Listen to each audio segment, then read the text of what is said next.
We are also told by the just war tradition that violence must be proportional to the wrong suffered. Here again, we have to look at not just casualties of the United States and our allies, but also casualties of those in these societies. 100,000 or more dead Iraqis. Now, undoubtedly, some number of those were torturers under Saddam Hussein and others who we might view as in some way or another deserving this. However, we have to tread very, very carefully when we start weighing when other people should die. Who are we to decide who in Iraq should be dead, how many tens of thousands, what democracy is worth, the price that should be paid, how many should be wounded, how many should be maimed?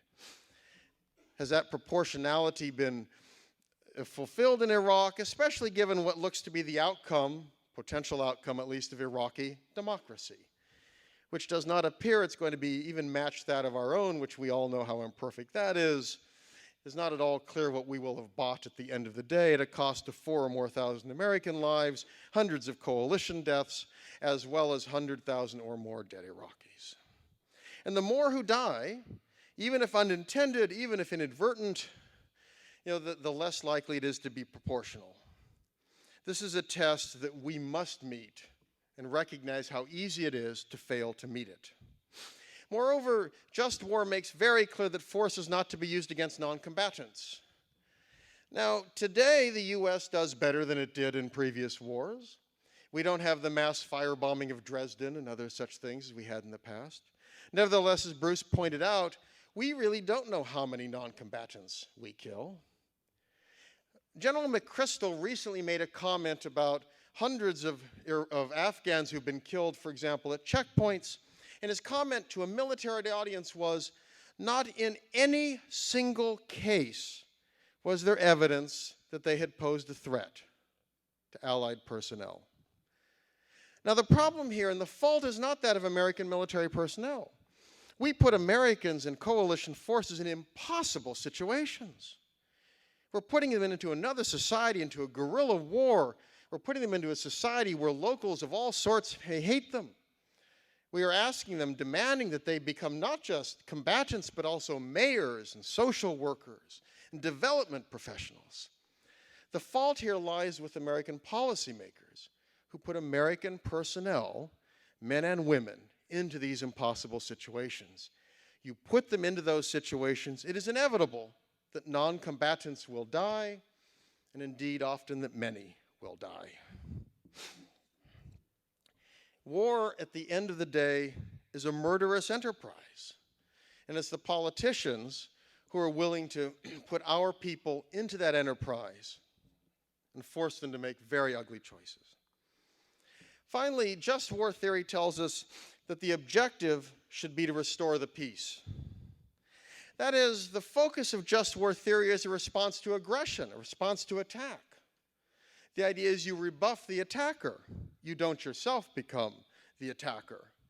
Just war theory is a response to a breach of the peace, not a reason to breach the peace.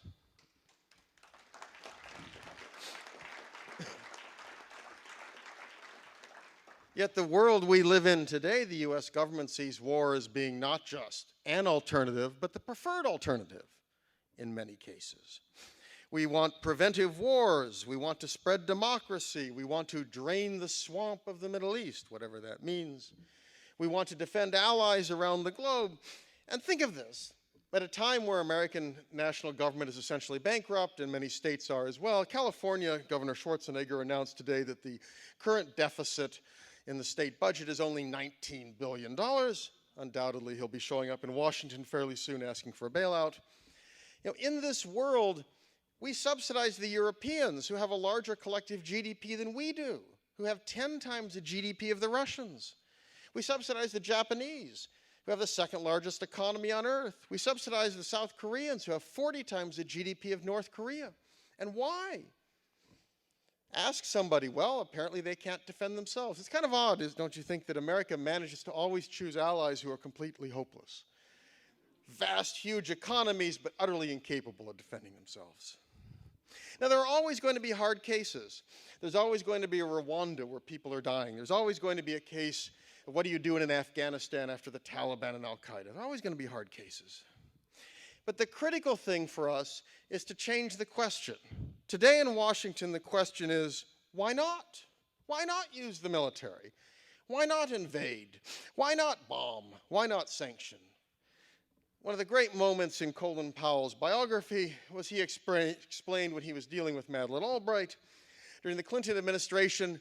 She said to him, and I don't remember, I think this is during the Balkans crisis. Now, of course, as you all understand, the Balkans was a vital American interest requiring the US to get involved.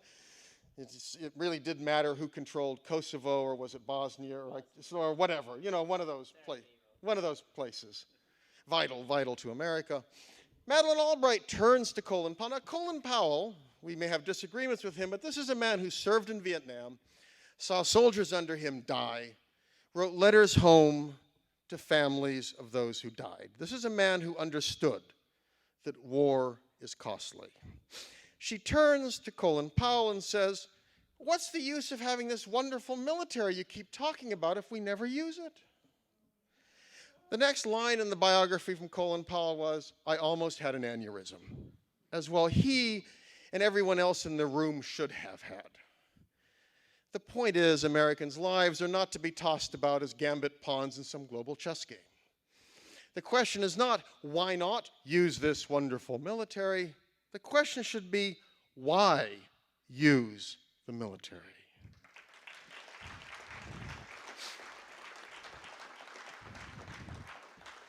Why put Americans' lives at risk? Why risk our homeland? Why? That has to be the question.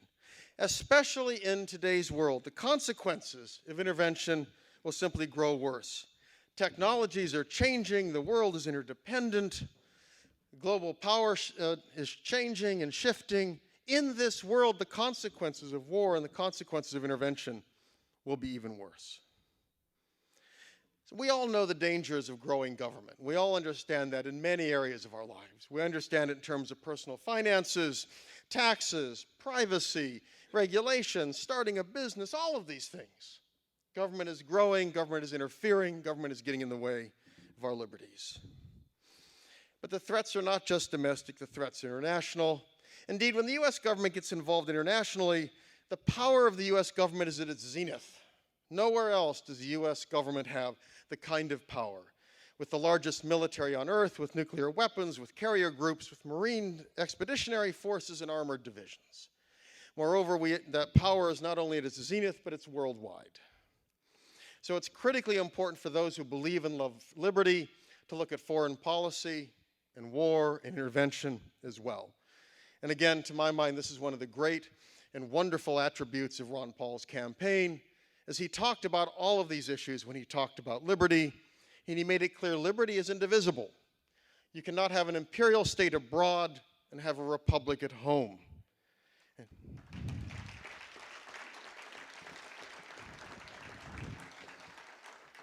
So let us ask, and let us demand that our leaders ask, is it just?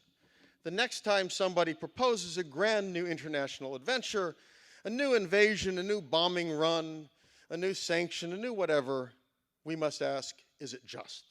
And if it is not, we must make our voices heard loud and clear, because this is the most essential question to answer, and if it is not just, we must not allow it to happen. Thank you.